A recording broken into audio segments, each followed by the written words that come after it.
अरे आज राजा का बेटा राजा नहीं बनेगा, राजा वही बनेगा जो हकदार होगा। tan square theta plus 1 is equal to sec square sec square। क्या आपने कभी सोचा है कि असली लोगों का किरदार निभाना कितना मुश्किल हो सकता है? आज हम आपको बताएंगे उन 10 एक्टर्स के बारे में जिन्होंने अज्ञात असली लोगों को पर्दे पर इतनी बेहतरीन तरीके से निभाया कि आप दंग रह जाएंगे।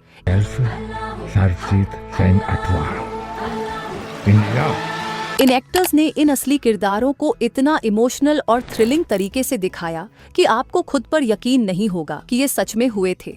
क्या आप तैयार हैं जानने के लिए कौन से एक्टर्स ने अज्ञात व्यक्तित्व को पर्दे पर जीता और हमें पूरी तरह से हैरान कर दिया? मजाक की भी हद होती है। स्कोर क्या है?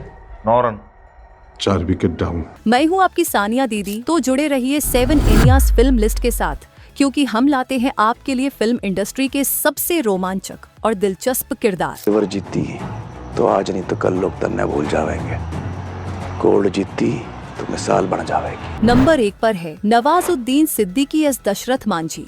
मांझी द माउंटेन मैन एक ऐसी कहानी है जहां एक आदमी अपनी पत्नी की मौत के बाद एक पहाड़ को तोड़ने की कसम खाता है। उसकी पत्नी एक पहाड़ पार करते वक्त अपनी जान खो बैठती है और तभी वह ठान लेता है कि अब वह इस पहाड़ को अकेले तोड़कर रास्ता बनाएगा। उसका मानना था कि अगर इस पहाड़ के बीच रास्ता होता तो शायद उसकी पत्नी को समय पर मेडिकल मदद मिल पाती और वह बच जाती। अब ऐसे गहरे और भावनात्मक किरदार को पर्दे पर निभाना कितना मुश्किल हो सकता है, यह सोचिए। नवाजुद्दीन सिद्दीकी ने अपने अभिनय के शीर्ष स्तर पर इस किरदार को जीवित किया। उनकी परफॉर्मेंस में एक ऐसा रियलिज्म था जिससे दर्शकों ने उनका दर्द, संघर्ष और विश्वास महसूस किया। उन्होंने इस किरदार को इतना मेमोरेबल बना दिया कि हर किसी के दिल में उनकी परफॉर्मेंस गूंजने लगी। भगवान के भरोसे मत बैठिए, का पता भगवान हमरे भरोसे बैठा। नंबर 2 पर है राजकुमार राव एस श्रीकांत पोला। यह बेहद दुखद है कि मुख्यधारा का दर्शक वर्ग श्रीकांत जैसे आइकॉन के बारे में इतना कम जानता था, लेकिन यह वही फिल्म थी जिसने उन्हें आम दर्शकों के बीच ज्यादा लोकप्रिय बना दिया और इसका ह्यूज क्रेडिट जाता है राजकुमार राव को। जब वह ऐसे किरदार निभाते हैं तो उनकी ट्रू पोटेंशियल सामने आती है। जैसे उन्होंने ब्लाइंड व्यक्ति का किरदार निभाया था, वो बहुत ही ऑथेंटिक था। आमतौर पर ऐसे किरदारों में एक्टर्स ज्यादा टिपिकल एक्टिंग करते हैं और उन्हें एक संपैथी के नजरिए से दिखाया जाता है, लेकिन श्रीकांत का किरदार बिल्कुल अलग था। यह कुछ ऐसा था जो हमने पहले कभी नहीं देखा था और यही कारण था कि इसने दर्शकों को पूरी तरह से शॉक कर दिया। पैसे दे रहे हो? मुझे दो, इसे हम जॉब देंगे। नंबर 3 पर है अभय देओल एस बंटी चोर। फिल्म ओए लकी में एक बहुत ही इंटरेस्टिंग तरीके से चोर का किरदार पेश किया गया था। ये कहानी थी एक ऐसे चोर की जो कैजुअली घरों को लूट लिया करता था। आमतौर पर फिल्मों में चोरों को बहुत ही सिनेमैटिक तरीके से दिखाया जाता है, लेकिन दीपाकर बनर्जी ने बंटी को एक बहुत ही रियल तरीके से पेश किया था। अभय देओल की एक्टिंग इस रोल में बिल्कुल स्पॉट ऑन थी। उन्होंने बंटी चोर के किरदार को ऐसा जीवंत किया कि इसके बाद उसे और भी ज्यादा पॉपुलैरिटी मिली। बंटी चोर को इतना प्यार मिला कि वह बिग बॉस तक आमंत्रित हुआ। ये साफ करता है कि सिनेमा के जरिए आज एक चोर को भी फैमिली ऑडियंसेस तक जानने लगे हैं। इसको कहाँ लेके जा रहे हो? तो मेरा म्यूजिक सिस्टम है। अंदर जाके देख तो लो मैडम, आपके पापा इसकी जगह आपके लिए क्या लेके आए हैं। नंबर 4 पर है राजकुमार राव एस शाहिद आजमी। फिल्म शाहिद में राजकुमार राव ने एक रियल लॉयर और एक्टिविस्ट शाहिद आजमी का किरदार निभाया, जिनकी लॉयर बनने की जर्नी काफी कंट्रोवर्शियल थी। फिल्म ने कई सेंसिटिव डिटेल्स को छुआ था और राजकुमार राव ने उन सभी को बेहद ईमानदारी के साथ पर्दे पर उतारा था। शाहिद आजमी का जीवन अथॉरिटीज द्वारा टॉर्चर किए जाने से लेकर एक लॉयर बनकर कई केस लड़ने तक का था और इसे राजकुमार राव ने शानदार तरीके से दिखाया। ऐसी हार्श बायोपिक्स बहुत कम ही देखने को मिलती है। राजकुमार राव इस रोल में एक नए एक्टर थे, लेकिन उन्होंने इस किरदार को बिल्कुल ब्रिलियंटली निभाया। क्या आप सोच सकते हैं कि इस तरह की गहरी और संघर्षपूर्ण कहानी को इतनी बेहतरी से पर्दे पर उतारना इतनी बड़ी चुनौती होगी? राजकुमार राव ने इसे असाधारण बना दिया। नंबर 5 पर है इरफान खान एस पान सिंह तोमर। फिल्म बनने से पहले शायद ही किसी को पान सिंह तोमर के बारे में ज्यादा जानकारी थी, लेकिन जब इरफान खान ने इस किरदार को निभाया तो वह किरदार केवल स्क्रीन पर ही नहीं बल्कि हमारे दिलों में भी बस गया।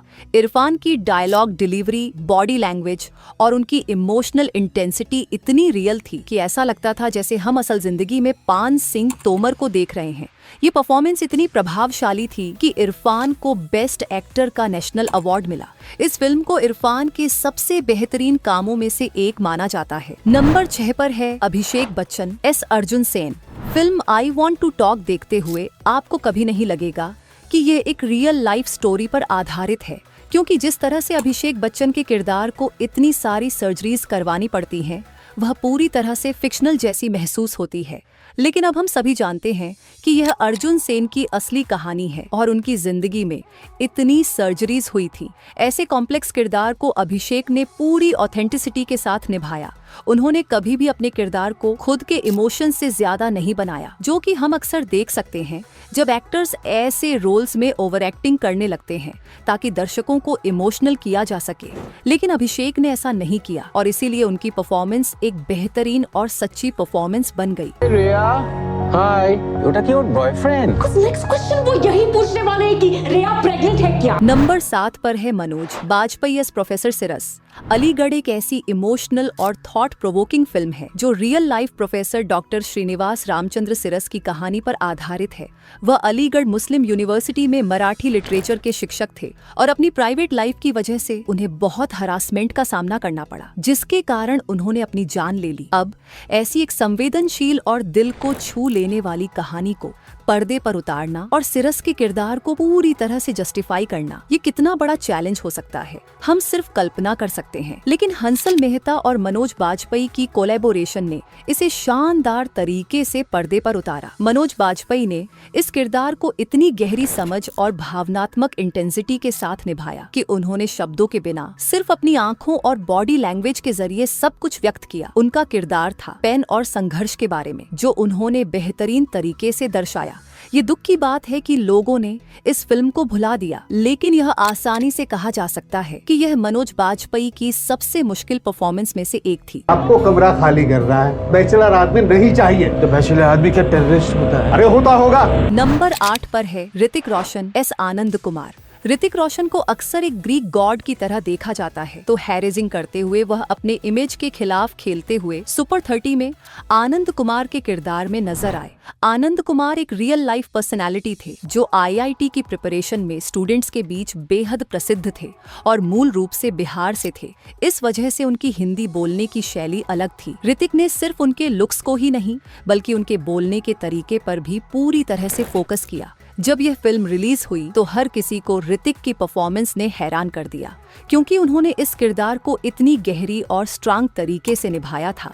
फिल्म भले ही 7 में से 10 हो, लेकिन ऋतिक की परफॉर्मेंस 10 में से 10 थी। चीटिंग है ये तो किस्मत इन बच्चों के साथ जो किया वो क्या प्रतिवाद दिए, साधन नहीं दिए। चीटिंग नहीं तो और क्या, आशीर्वाद है। नंबर 9 पर है रणदीप हुड्डा सरबजीत। रियल लाइफ के सरबजीत सिंह की कहानी पर आधारित यह फिल्म उस इंसान की जिंदगी को बयां करती है जिसे पाकिस्तान की जेल में स्पाई होने के शक में डाल दिया गया था, जबकि वह खुद को एक साधारण किसान मानता था जो बॉर्डर के पास अपनी फैमिली के साथ रहता था। जब इस पूरे इंसिडेंट पर फिल्म बनी तो रणदीप हुड्डा ने सरबजीत का किरदार निभाया और पूरी तरह से उसे अपना लिया। चाहे उनकी बॉडी ट्रांसफॉर्मेशन हो या फिर जेल में बिताए गए वक्त और उस दर्द को समझने का प्रयास, रणदीप ने इस रोल को हर पहलू से निभाया। रणदीप ने हमें उस कैदी के दर्द का एहसास कराया जो अपनी आजादी और घर लौटने की उम्मीद से भी वंचित था। उन्होंने हमें महसूस कराया कि जब सब कुछ खो दिया जाए तो सिर्फ दर्द और निराशा बचती है। पूरी दुनिया में घूम रहा है। नंबर 10 पर है राजकुमार राव एस उमर सईद शेख। राजकुमार राव ने ओमेता में जिस तरह से उमर सईद शेख का किरदार निभाया वह वाकई बहुत अमेजिंग था। उन्होंने जिस क्रिमिनल किरदार को पर्दे पर उतारा वह बिल्कुल ब्रूटल था। फिल्म का प्लॉट इतना गहरा था कि अगर हम उसके बारे में यूट्यूब पर चर्चा करें तो वीडियो रिस्ट्रिक्ट हो सकता है। उमर सईद शेख जैसा किरदार निभाना इतना आसान नहीं था, क्योंकि यह कोई आमतौर पर नायक या पॉजिटिव किरदार नहीं था। ये एक ऐसा किरदार था जो पूरी तरह से अंधेरे और नफरत से भरा हुआ था। इसे निभाने के लिए राजकुमार राव ने मेथड एक्टिंग का सहारा लिया और अंत में वह सच में क्रिमिनल की तरह सोचने लगे थे। क्या आपने कभी किसी किरदार को इतनी गहराई से पर्दे पर देखा है? राजकुमार राव ने इस रोल में खुद को पूरी तरह से खो दिया और यही कारण है कि यह परफॉर्मेंस इतनी प्रभावशाली और अनोखी बन गई। प्रॉमिस यू हमारे शहीद भाइयों की कुर्बानी जाया नहीं होने दूंगा। एक खून के कतरे का हिसाब देना होगा हिंदुस्तान को। तो दोस्तों, अब आपने देखा कि कैसे इन 10 एक्टर्स ने अनजाने असली लोगों का किरदार निभाकर हमें चौंका दिया और फिल्म इंडस्ट्री में अपनी छाप छोड़ दी। क्या आपको भी इन एक्टर्स की परफॉर्मेंस ने हैरान किया? अगर आपने इस वीडियो को पसंद किया हो तो हमारे चैनल को सब्सक्राइब करना न भूले। हम लाते रहेंगे आपके लिए फिल्मी दुनिया की सबसे दिलचस्प और रियल कहानियाँ। 7 एरियाज फिल्म लिस्ट के साथ जुड़े रहिए और हर अपडेट, हर खास बात जानिए सबसे पहले। कमेंट में हमें बताइए कौन सा किरदार था जिसने आपको सबसे ज्यादा प्रभावित किया। और अगर आपको यह वीडियो अच्छा लगा तो कमेंट में सानिया दीदी OP जरूर लिखें।